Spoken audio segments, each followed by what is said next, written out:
The sun burned low across the African savanna, painting the horizon in shades of gold and dust. A lone lioness moved through the tall grass, sleek, powerful, and silent. She was in her prime, a predator carved by nature's harshest laws. Yet, today, she carried no pride, no companions, only the hollow ache of hunger that gnawed at her with every step. Then, from a distance, something caught her eye. Two small shapes lay together in the open grass, fragile, unmoving. As she crept closer, the forms became clear.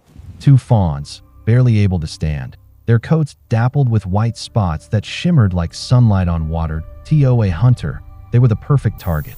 An effortless meal, her instincts stirred. Muscles tightened, breath slowed, eyes fixed. Every fiber of her being whispered the same command: hunt. But as she inched forward, something unexpected stopped her. The faint, delicate scent that reached her wasn't fear or flight. It was innocence, a scent that stirred a different memory, something buried deep within the layers of instinct. The lioness hesitated. For a long moment, the wild went still. The fawns remained curled together, their sides barely rising with each shallow breath.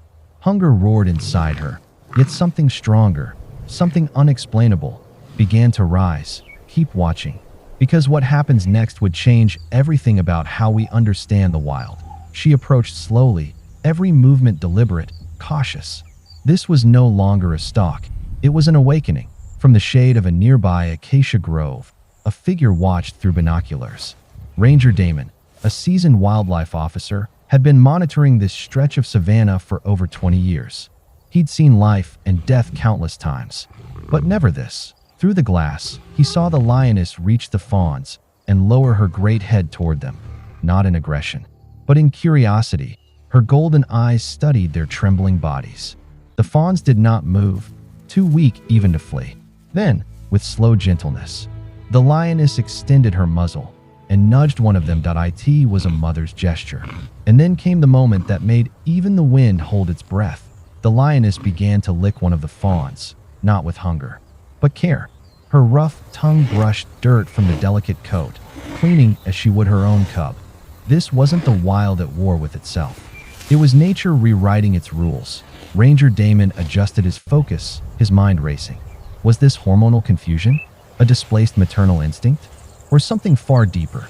Something emotional, even empathetic? The lioness laid down beside the fawns, curling her body protectively around them. Her great frame cast a shadow that shielded them from the harsh midday sun. Her eyes remained half open, scanning the horizon, as the two fawns nestled against her flank. For hours, this strange alliance held, predator and prey, united by something beyond survival. But the savanna never allows peace to last. Far off, a distant growl rolled across the plains. The lioness's ears twitched. On the horizon, shapes moved low through the grass, a pride.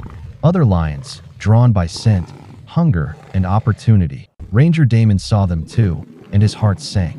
These were seasoned hunters, cooperative, relentless, bound by instinct and hunger.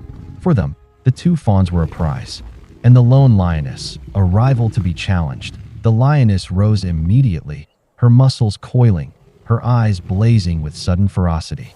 Gone was the gentleness of moments before. In its place, the raw, primal energy of protection. Her body positioned itself squarely between the oncoming pride and the helpless fawns. Her growl began deep, low, guttural, and rose into a sound that sent even birds scattering from nearby trees. It wasn't the roar of dominance. It was the roar of defiance. The approaching lions slowed, their golden forms fanning out in formation.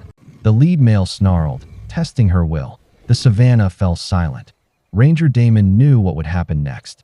He'd seen lions fight over carcasses, over mates, over territory, and it always ended the same way, in blood. But this time, he couldn't watch. He turned his vehicle key, and the engine's sudden growl shattered the stillness. The mechanical roar rolled across the plains, startling the approaching lions. Damon drove forward in a wide arc, the vehicle kicking up dust and noise, a strange, unnatural presence in the ancient order of the wild. The pride froze, uncertain. Their attention split between the lioness and the threatening sound of the machine. It was the moment Damon needed. he advanced slowly, placing his vehicle between the lone lioness and the pride. The move was deliberate, a bluff, a barrier, a calculated risk. For long seconds, tension rippled through the air. Then, one by one, the other lions backed away. Their snarls faded into the distance, swallowed by the tall grass. The danger passed, for now. The lioness stood trembling, her breath heavy, her chest rising and falling with exhaustion. Her eyes followed the retreating shapes until they vanished. Then, she turned back toward the fawns. They lay curled against one another, alive, but barely. Too weak to move, too fragile to endure much longer. The lioness watched them, her expression unreadable, her instincts warring silently within her. And then, in one final act of grace, she did something no one could explain. She began to walk toward Ranger Damon's vehicle. Her steps were heavy, slow, not of aggression, but of purpose. She stopped several yards away, her gaze locking onto Damon's. It wasn't a challenge. It was a message, a silent plea. Damon's pulse thundered in his ears. He'd seen enough in her eyes to understand. She was asking for his help. Slowly, carefully, he stepped out of the vehicle, keeping his movements calm. The lioness didn't move. She stood like a sentinel of gold, her eyes following him as he crossed the grass toward the fawns. When Damon reached them, his breath caught. They were barely alive, ribs visible, breath shallow. He lifted the first gently into his arms, then the second. Both weighed almost nothing. As he turned back, he saw her still watching. The lioness remained motionless, her massive frame outlined by the fading sun. She didn't growl. She didn't approach. She only watched, eyes full of something that could only be described as sorrow. When Damon placed the fawns inside his vehicle, she finally took a step back. Then another, keeping her distance, but never looking away. Only when the vehicle began to move did she turn, slowly, and watch them fade into the horizon.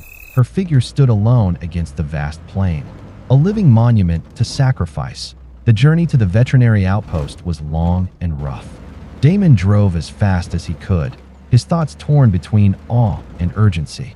When he arrived, the staff rushed to action. Careful. The fawns were placed under warming lamps, given intravenous fluids, and slowly introduced to milk replacements.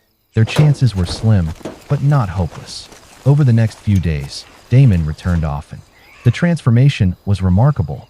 The fawns' eyes brightened, their breathing steadied, and soon they began to stand on shaky legs. They had survived in time.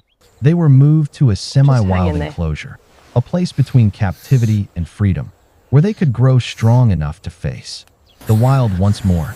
Every step of their recovery echoed the choice that had saved them, the compassion of a creature known for its ferocity. Damon often found himself staring across the savannah from his post, wondering if she was still out there, the lioness who had rewritten nature's code, because what she had done wasn't instinct. It was empathy, raw, selfless, and beyond reason. What could make an apex predator forsake her hunger? What makes any being choose mercy over survival? Perhaps it was grief. Perhaps a displaced mother's memory. Come on, little ones. Or You've got perhaps, this. just perhaps, it was something deeper, the shared understanding of life itself. You are Weeks doing later, so well. the savannah had returned to its rhythm, the endless pulse of predator and prey. Yet, somewhere beyond the acacia trees, a lone lioness roamed the plains again. Her belly was no longer empty.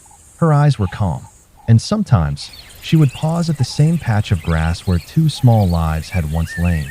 There, in the silence of dusk, she would lift her head and look out toward the horizon, as if searching for something lost but not forgotten, and miles away, in the protected enclosure, two young fawns, stronger now, braver, would lift their heads at the same hour, their gaze meeting the wind that carried her scent.